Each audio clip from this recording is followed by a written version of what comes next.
Good day, everyone. Glenn Kellaway coming to you from the basement. It is Tuesday, June 20th. I am celebrating my 70th birthday on Friday, June 23rd.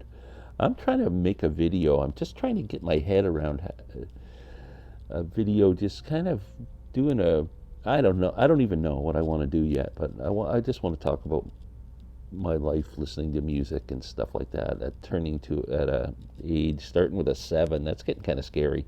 Anyway, today's vinyl finds, stuff I picked up on the weekend.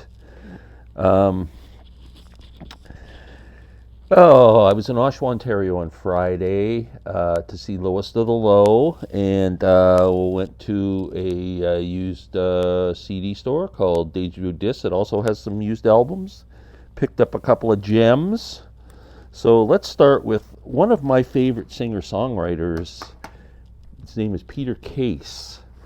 This is Peter's first album, solo album, self-titled Peter Case. I saw it there for $7 and grabbed it. Went, this is awesome. Come home, found out I already have it on vinyl. So that proves to you that I'm turning 70. This is a really good record. Peter Case came, I think he was in a couple of kind of punky garage bands before he did a solo thing. One was called the Plimsouls. This is a great frickin' album if you ever see it in the wild. That's Peter there on the front. Just great garage band rock, really. Excellent record. But that's where Peter came out of, that LA area. He's originally from Buffalo, New York. I've had a chance to meet Peter a few times and talk about things, and he's a cool dude, great performer. If you ever get a chance to see Peter Case, see him. So my favorite Peter Case album is the one I'm really looking for on vinyl. It's called Short Blue Guitar, but the actual title is The Man with the Blue Postmodern Fragmented Neo-Traditionalist Guitar. This is a fantastic album. So how did I discover Peter Case? Big Ry Cooder fan. Anytime I see Ry Cooder's name on an album, I know that he's working with quality people. I saw a review of this album when it came out in a local Toronto newspaper. It's actually Canada's national newspaper, the Globe and Mail. They reviewed this album and mentioned that Ry Cooder played on it, and right away I ran out and bought it. Didn't need to know anything else. And it's fantastic. This is just a great record. If you ever get a chance to check it out, some incredible songs on here. I want to listen to a great song, Peter Case. Look up Poor Old Tom. What a cool song. Anyway, so I found that Peter Case album. I guess I'm probably going to trade one in or maybe keep them both. I didn't look at the labels. Maybe I'll get different labels or something. We'll see. UCD, I found this. Now, I've turned into somewhat of a Marty Stewart fan. I was always under the impression that he was just real new country type stuff, although I know he came out of the bluegrass community when he was younger, which I have a lot of respect for, and I actually saw him when he was 16, just a teenage phenom string player playing with Lester Flatt's band. I think I saw him in like 1979 at a bluegrass festival.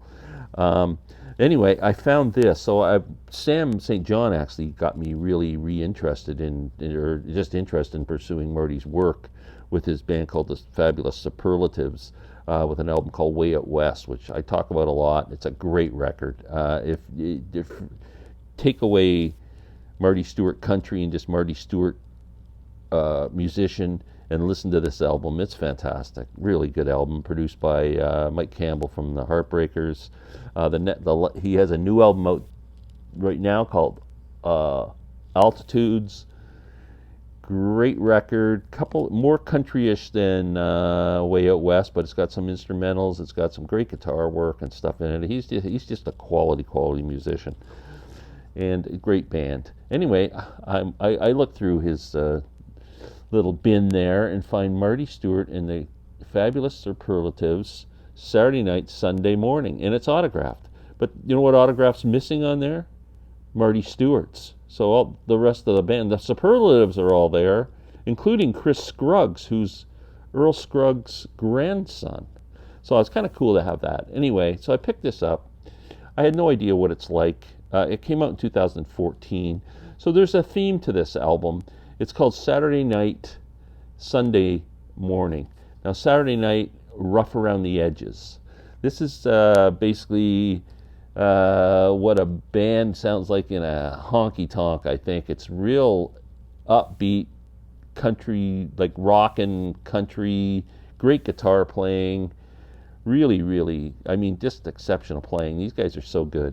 And then Sunday Morning is, now I should mention on Saturday Night, the last song on the album is called on that side is called Streamline, with Tommy Emmanuel, a great guitar player, guesting on it. Sunday Morning, brackets Cathedral, is gospel songs, but real rock and gospel stuff. There's some just really great songs on here. Mavis Staples is a guest artist on the first song called Uncloudy Day. There's a couple of instrumentals on here, and it's kind of a cool record, more country-ish than I typically like to listen to, but he's such a great musician, I kind of still dig it. So glad to have it. It's cool. What else did I find? A few weeks ago, Norman Maslov joined the chat on Larry Graves' Canadian Stud Muffin channel. The three of us talked. The band, the Doobie Brothers, came up. I was a Doobie Brothers fan. Toulouse Street and what were once vices are now habits. There was some great stuff. I had no Doobie Brothers in my collection, and it really kind of got my Doobie juices flowing. And my favorite Doobie Brothers album was What Were Once Vices Are Now Habits, with the great song Black Water on it. And I found it on CD used for like $4 or something and bought it and went, man, I still really dig this stuff. So I found the album.